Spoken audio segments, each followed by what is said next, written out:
मनीष, ये जो अंतरिम सरकार इस वक्त अब तालिबान की तरफ से जिसको लेकर ऐलान किया गया है, क्या यही आखिरी रूपरेखा भी होगी सरकार की? ये इस वक्त जो अंतरिम सरकार, क्योंकि अभी कहा यह जा रहा था कि और कुछ समय लग सकता है, लेकिन अब एकदम ऐलान किया गया कि नहीं, हम अंतरिम सरकार बना रहे हैं। ये अंतरिम सरकार बनाने के पीछे जरूरत ज्यादा बड़ी वजह है या दबाव भी है? देखिए, दोनों बातें हैं, जरूरत भी है, दबाव भी है, क्योंकि आपने काबुल पर कब्जा कर लिया है और 20 दिन बीत गए। 20 दिन के बाद भी अगर सरकार नहीं बनी है तो एक बार फिर से ये सवाल उठने लगते कि तालिबान इसका मतलब है इस लायक नहीं है, या तालिबान अफगानिस्तान में सरकार बनाने की स्थिति में नहीं है। वहीं दूसरी तरफ दबाव तालिबान पर भी ये था कि आप एक ऐसी सरकार बनाए जो लोगों द्वारा चुनी हुई हो। तो अभी तो ऐसा हुआ नहीं है, तो इसलिए तालिबान की तरफ से आधिकारिक तौर पर यही कहा गया कि ये केयर टेकर गवर्नमेंट है और केयर टेकर गवर्नमेंट के तौर पर ये अपनी जिम्मेदारी निभाएंगे। इस स्थिति में ईरान या चीन या कुछ और देशों ने जैसी मांग रखी है कि अफगानिस्तान में सरकार अफगानों द्वारा चुनी हुई होनी चाहिए, तो उम्मीद की जानी चाहिए कि थोड़े दिनों के बाद तालिबान अपने नियंत्रण में अपने हिसाब का कोई एक चुनाव कराएंगे और फिर उसमें यही जो केयर टेकर सरकार है यही आपको चुनाव जीतती हुई नजर आएगी। लेकिन फिर अहम बात यही है कि आप देखिए कि कितना दुर्भाग्यपूर्ण पहलू है जो सिराज हक्कानी संयुक्त राष्ट्र के आतंकवादियों की प्रतिबंधित लिस्ट में टॉप 10 में हुआ करता था, वो अब अफगानिस्तान का गृह मंत्री है जी। और इस बीच मनीष, ये जानकारी भी मिल रही है कि शेर मोहम्मद स्तानिकज़ई उप विदेश मंत्री होंगे, तो ये भी एक नया नाम विदेश मंत्री के तौर पर उनका नाम सामने आया है। ये जो लेकिन ऐलान किया गया है, मुल्ला हसन अखुंद जो हेड ऑफ स्टेट होंगे यानी प्रधानमंत्री होंगे, उनके बारे में अगर कुछ और जानकारी हम अपने दर्शकों को बता पाएं कि क्यों उनको चुना गया प्रधानमंत्री के तौर पर? जी हाँ, बिल्कुल। देखिए, मुल्ला मोहम्मद हसन अखुंद जो है वो तालिबान के रहबरी शूरा से आते हैं, जिनको इस समय प्रधानमंत्री की जिम्मेदारी दी गई है। और ये अखुंदजादा के बहुत ही ज्यादा करीबी थे और निश्चित तौर पर इनको जब ये जिम्मेदारी दी गई है और जिस तरह से मुल्ला अब्दुल गनी बरादर को वहां पर नंबर 2 रखा गया है, तो वैसी स्थिति में आप ये भी समझिए कि तालिबान के इस सरकार गठन के पीछे दरअसल ये मैसेज देने की भी कोशिश है कि यहाँ पर चीफ कौन है। हाँ, ये अलग बात है कि जो बात आ रही थी कि ईरान की तरह से सरकार का गठन होगा जहां पर एक सुप्रीम लीडर होंगे, तो लगातार TV9 भारतवर्ष पर हम ये दर्शकों तक ये खबर पहुंचाते रहे थे कि इस तरह की कोई सरकार नहीं बनने वाली होगी।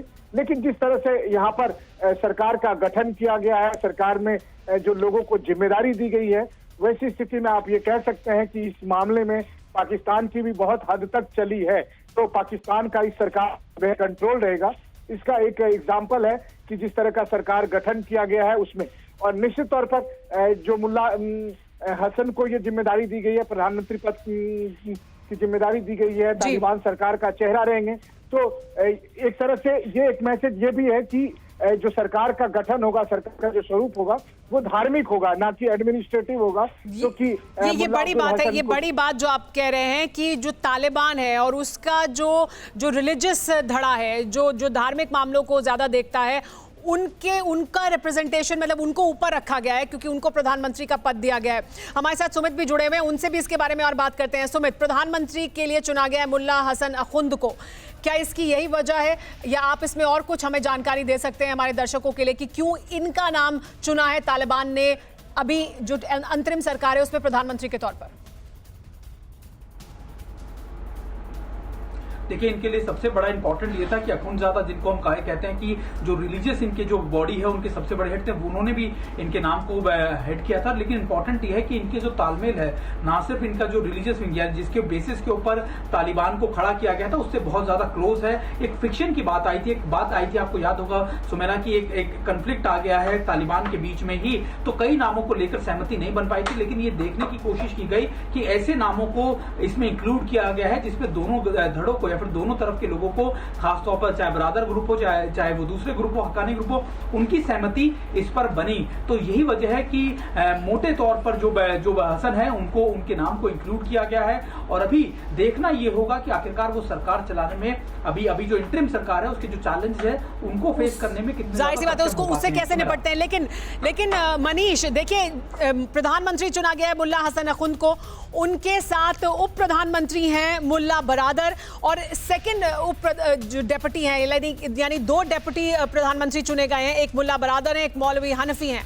तो क्या ये दिखाता है कि अलग अलग गुटों की अलग अलग मांग थी और सबको शामिल करने की वजह से, किस तरह से शामिल किया जाए उसी वजह से देर हो रही थी, और अब प्रधानमंत्री के साथ साथ उन्हें 2 डेप्यूटी प्रधानमंत्री भी बनाने पड़े ताकि हर गुट को रिप्रेजेंटेशन मिल जाए? देखिए, हर गुट को जहां रिप्रेजेंटेशन देने की कवायद है, वहीं सरकार के इस गठन को अगर आप गंभीर तौर पर देखें तो एक बात साफ है कि इस पूरे सरकार का जो सबसे पावर है या कंट्रोल है, वो रिमोट कंट्रोल अखुंजादा के पास रहने वाला है, क्योंकि प्रधानमंत्री के तौर पर उसके चेले मुल्ला मोहम्मद हसन को प्रधानमंत्री बनाया गया। दूसरी बात, मुल्ला अब्दुल गनी बरादर जो कि तालिबान का एक पॉलिटिकल चेहरा माने जा रहे थे, उसके साथ साथ दूसरा और डिप्टी प्राइम मिनिस्टर बनाने का मतलब यह है कि बरादर को उसकी शक्तियों को सीमित करने की कोशिश की गई है। कि कुल मिलाकर अगर आप कहें तो बरादर उस तरह की विचारधारा के लोग थे जहां पर कि वहां वो चाहते ये जो उसकी जगह पर अब अखुंजादा अपने जो प्रधानमंत्री या डिप्टी प्राइम मिनिस्टर के जरिए वो चाहेंगे कि तालिबान का जो मूल स्वरूप है वो धार्मिक ही हो, वो प्रशासनिक ना हो, बल्कि धर्म के नाम से ही अफगानिस्तान की सरकार चलाए।